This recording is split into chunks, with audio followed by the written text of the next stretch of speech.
पूरे देश से संभल शायद अलग है और संभल का एडमिनिस्ट्रेशन और संभल के सिचुएशन को ध्यान में रखते हुए अगर कोई चर्चा हुई है और उस पर सहमति हुई है, जनता का क्या कहना है, वहां जिन लोगों के ऑर्डर किए गए उनका क्या कहना है, वो क्या चाहते हैं, मैं आपसे पूछ रहा हूं। जिन लोगों को ये कहा गया है वो उनका क्या रुख है, वो क्या चाहते हैं, उन्होंने सहमति जाहिर की है, असहमति जाहिर की है, मैं आपसे पूछ रहा हूं।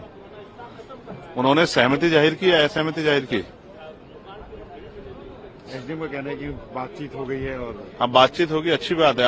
आप कल्पना कीजिए कि ऐसे समय में जहां इस तरह का माहौल हो वहां उनके उदार हृदय की हम लोगों को सम्मान करना चाहिए कि वो सिचुएशन को ध्यान में रखते हुए अपने आयोजन, अपने त्योहार को भी सब चीजों को समझते। चाहे होली पे उन्होंने अपने नमाज के समय को पीछे किया, चाहे ये जो है अब उन्होंने जो है चीजों को संभालते हुए और प्रशासन की बात को स्वीकार किया, उस पर सहमति दी हो। मैं उनका धन्यवाद देता हूं कि वो लोकतंत्र, संविधान और अमन चैन बनाने में अपना योगदान दे रहे हैं।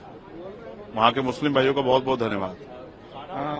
अखिलेश यादव ने एक स्टेटमेंट में कहा, बयान में कहा कि बीजेपी को दुर्गंध पसंद है और हमें सुगंध पसंद है, इसलिए हम इत्र की वो करते हैं और ये लोग गौशाला बनाते हैं। तो ये उनका अपना बयान है, मैं इस पर क्या कह सकता हूँ। किसी को क्या पसंद है, किसी को कुछ और पसंद है। हमें संविधान पसंद है और संविधान जो है पूर्ण रूप से लागू, उसी के लिए हम लोग कोशिश कर रहे हैं। रामजी लाल सुमन पे जिस उनके घर पे अटैक हुआ, एक टिप्पणी के बाद, उसके बाद हालांकि ये उत्तर प्रदेश की कानून व्यवस्था का हाल है। आप देखिए, एक चुने हुए सांसद के घर पे इस तरह का हमला होता है और ये तब है जब उत्तर प्रदेश के मुख्यमंत्री आगरा में थे। ये एक सुनियोजित हमला है जिसको संरक्षण दिया गया है कि वो जाके हमला करके एहसास कराएं कि कोई किसी भी तरह की जो व्यक्ति की आजादी उसका प्रयोग ना कर पाए। और मुझे तकलीफ इस बात की है कि जिस दल से वो हैं उस दल के बड़े नेताओं ने उनका संरक्षण नहीं किया। हालांकि कहकर छोड़ दिया कि भाई दलित समाज आते हैं इसलिए हमला है। कल अगर आप पिछड़े वर्ग का कोई आपका जो मेंबर्स है वो वैचारिक बात करेगा तब भी आप ऐसे छोड़ देंगे? यही हमला क्या अगर समाजवादी पार्टी के वरिष्ठ नेताओं पे होता, उनके घरों पे होता, तो क्या पार्टी इस तरह छोड़ देती? ऐसे समय में रामजी लाल सुमन जी का हाथ पकड़ना चाहिए था पार्टी के सीनियर लोगों को।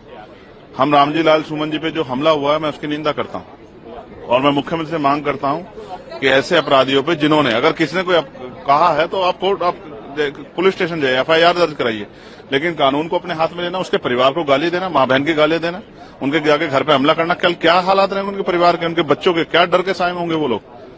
कोई जवाब नहीं है। और ये लापरवाही है कानून व्यवस्था पे। जो एक अतिक्रमण हो गया उत्तर प्रदेश में, जो जंगल राज हो रहा है, ये उसका जो है जीता जागता उदाहरण है। तो मुख्यमंत्री को संज्ञान लेके वो जब कहते हैं कानून का राज है, तो ऐसे सभी असामाजिक तत्वों पर कार्रवाई करनी चाहिए जिन्होंने इस हिंसा को अंजाम दिया।